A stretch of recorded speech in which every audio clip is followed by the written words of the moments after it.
Integridad es el cumplimiento de los principios morales, los valores, las normas en todas las acciones de la vida cotidiana. Entendemos la transparencia como acceso, calidad, pertinencia de la información para que los ciudadanos puedan hacer buen control social a lo público. La corrupción ha sido calificada por la ciudadanía bogotana como uno de los mayores problemas que enfrenta la ciudad, a la par con la inseguridad y las deficiencias en movilidad.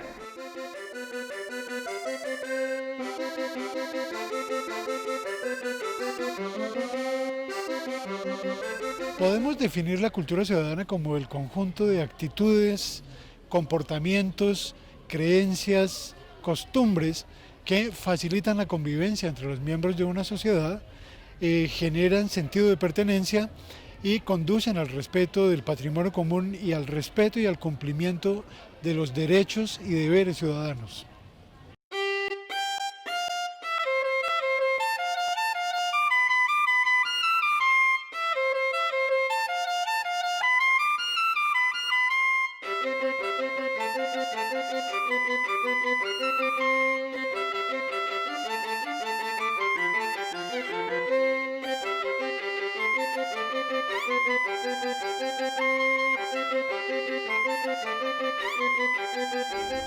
Uno de los aspectos claves para comprender cultura ciudadana es entender que todos los comportamientos individuales tienen motivaciones, intereses, razones o emociones. Revisemos en el caso anterior cuáles pueden ser esas motivaciones. Las motivaciones del comportamiento del jefe pueden ser: me sale más barato que llamarte en mi celular.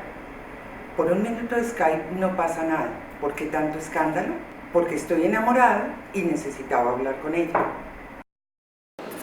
De acuerdo con la cultura ciudadana, los intereses pueden estar relacionados de una parte con la utilidad, la ganancia o el provecho que pueda derivarse de un comportamiento, y de otra parte con la inclinación que pueda tener un individuo hacia un objeto, una persona o una idea. Por ejemplo, el lucro, el beneficio material e inmaterial y la conveniencia. En el lenguaje de la cultura ciudadana, las razones suelen corresponder a la justificación de los comportamientos. Por ejemplo, ayudar a la familia, defender propiedades y bienes, es lo acostumbrado, así lo exige la ley. Las emociones se definen como los impulsos o las reacciones ante determinados estímulos. Por ejemplo, el miedo, la aversión, el amor, la tristeza, la alegría, la sorpresa. Los intereses, razones y emociones, motivaciones del comportamiento, están a su vez regulados por tres sistemas: ley, moral y cultura. ¿Cuál es la función de estos sistemas? Poner límites, orientar esos comportamientos. Su papel regulador se cumple mediante la intervención de determinados agentes y mecanismos.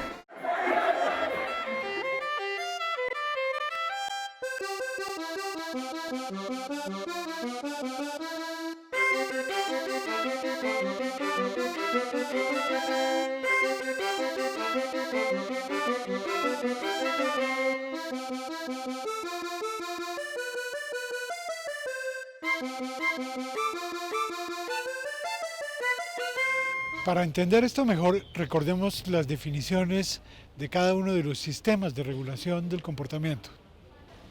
La ley como sistema de regulación es el conjunto de disposiciones y preceptos que establecen lo que está permitido y no está permitido en una sociedad. Emanan de una autoridad competente, son formales en su carácter y, algo muy importante, deben tener legitimidad. Las leyes son obligatorias para todos los ciudadanos y su incumplimiento se castiga ya sea con multas o con privación de la libertad. En la noción de ley incluimos desde la Constitución, que es la ley de leyes, hasta regulaciones del comportamiento más pertenecientes a la vida cotidiana, como el Código de Policía.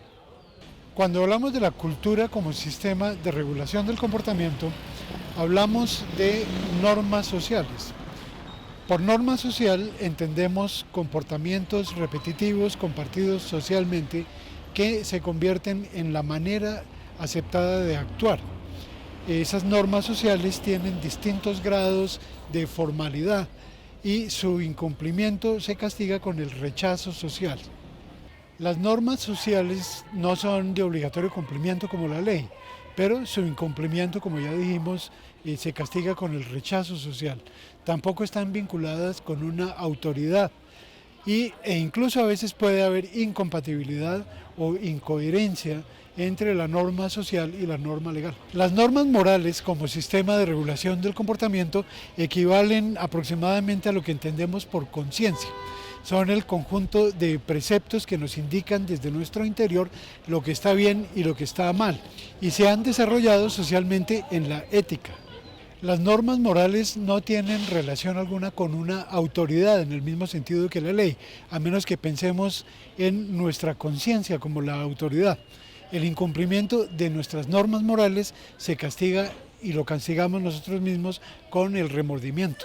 La autorregulación es el poder que tiene cada individuo de someter sus comportamientos a los sistemas de regulación. El moral habla, digamos, de la propia conciencia, de lo que yo mismo opino sobre mis comportamientos. El social, de lo que la sociedad opina sobre mis comportamientos o de lo que a mí me importa que la sociedad opine. Y la ley, pues son las normas y las leyes a cumplir. La regulación social es aquella que realiza un individuo como miembro de una sociedad en su relación con los demás y con respecto a los comportamientos de los demás. Cuando el individuo actúa como agente regulador de los demás, pone en juego aquello que en cultura ciudadana se llama regulación mutua. La regulación mutua se da cuando una persona corrige, censura o aplaude el comportamiento de otro u otros a partir de su concepción de la ley, la moral y la norma social. En este caso, la persona actúa en su doble condición de agente individual y agente social.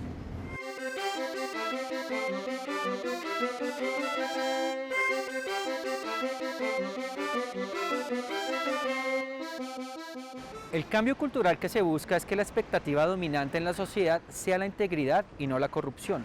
Se busca también que las conciencias individuales estén más dispuestas a rechazar la corrupción que a tolerarla y que se considere socialmente que es mejor no ser corrupto que serlo.